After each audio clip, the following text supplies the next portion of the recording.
Harry wants to be left alone, so he decides to write a tell-all book. Brilliant. Absolutely brilliant. I mean, you're so right.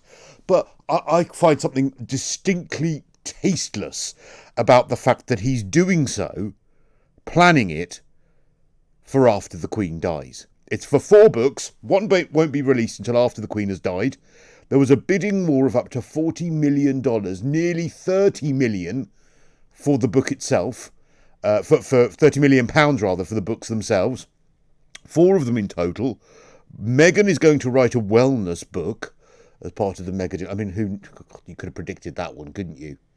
She's going to be talking about quinoa and avocado and everything else like that. Dull, dull, dull. But then, of course, Harry is deciding that he's going to publish not only the memoir next year, the same year as the Queen's Platinum Jubilee, but he will also write his second book after the Queen has died. What will be in that book?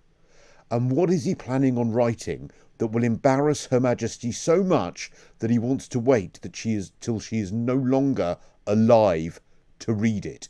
There is something very wrong with that, isn't there? I mean, is this just part of a planned attempt by him to actually undermine and ruin his entire family?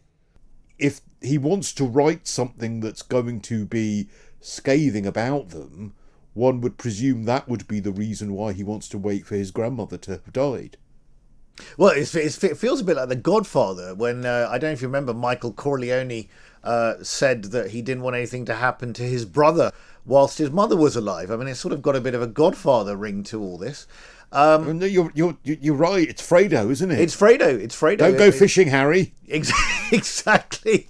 It's Fredo all over again. Look, if I was a member of the royal family, I mean, we saw Prince Harry come over a few months ago for the funeral of the Duke of Edinburgh, and then came again for the unveiling of the statue of his mother at Kensington Palace. I mean, if you were a member of the royal family, I mean, you would just stick to discussing the weather with Harry, surely, because you don't know, whatever you say might end up in some sort of book or in a press interview. So I think from that aspect, it must be quite difficult for members of his family to actually engage with him in any meaningful way. I also think it's unfortunate that Harry kind of has come out and talked about his father's parenting style and how bad it was and how it affected him. And how it came from the Queen and how, he was given a sort of dysfunctional childhood. It's reported here, people will start asking, what has he got? Who is he going to target? The very idea of what is being described as an unexploded bomb hanging about waiting for the Queen to pass, and it may strike many as being in very bad taste. So obviously the royals are worried enough about what's going to be in his memoir anyway, and of course let's not forget and if you're not aware of how this works, I'll tell you how it works, and you'll know this, Ali, as well, that the only reason anyone is interested in this book is because Harry would have pitched to the publishers what he wants to put in it already. No publisher is going to want to publish a book that is essentially a rehash of the Oprah interview, because that's already now out there. What you want when you're going to publish a book is some exclusives. They want something new.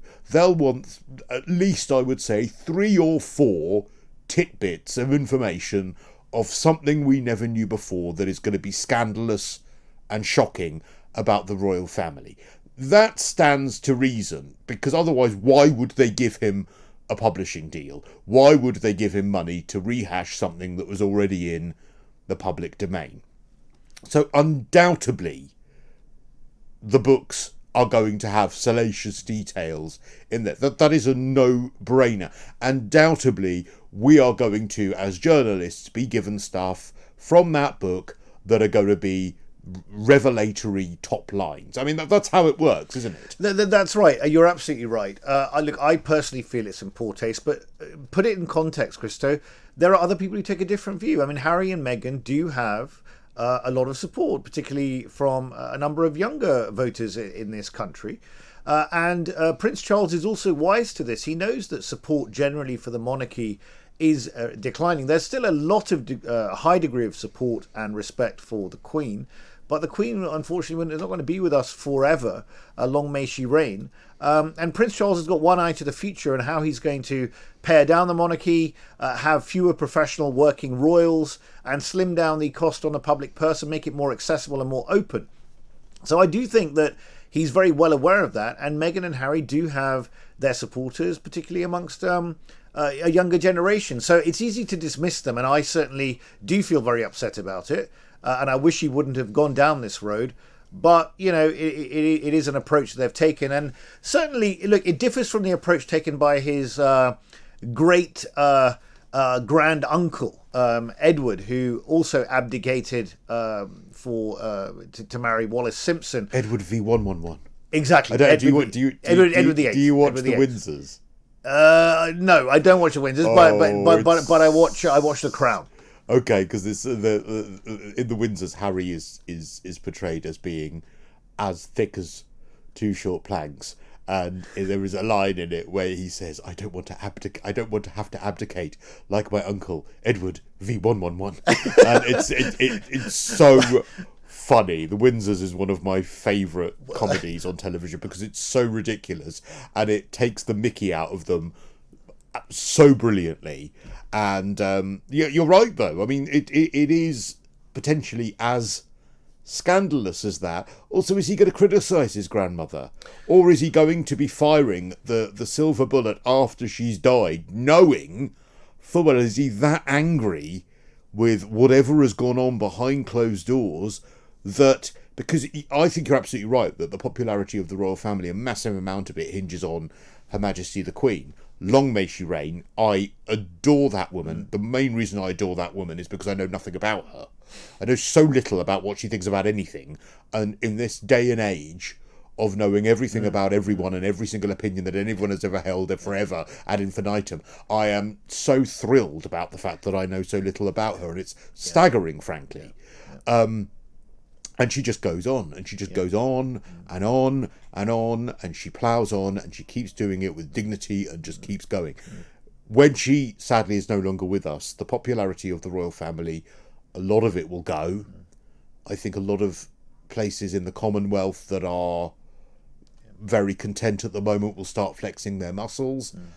And I think that's when Harry is waiting to fire his most dangerous bullets.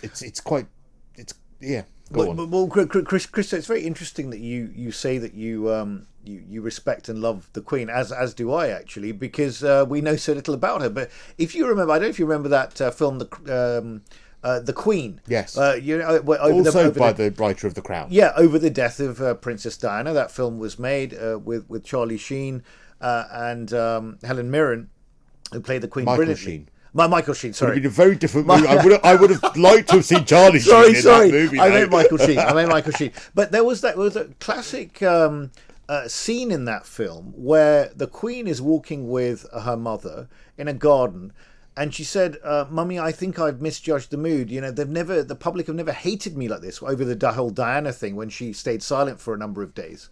And she says, I've never expressed an opinion on anything, you know. And her mother says to her, you know, not expressing an opinion is the hardest thing to do in the world.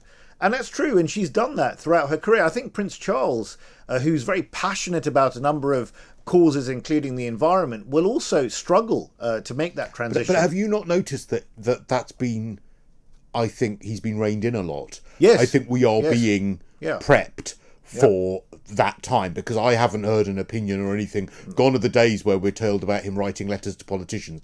Gone are the days when we're being told about his views on the environment. And I think that is because we are being prepared. And you're absolutely right. The times when we've been angry with the Queen, it hasn't been the Queen that's done anything differently. It's been the public's expectation of what we want from her. That's right. Has changed. Yes. And actually, I think with hindsight, the fact, you know, it was good that she addressed the nation. We needed an address to the nation.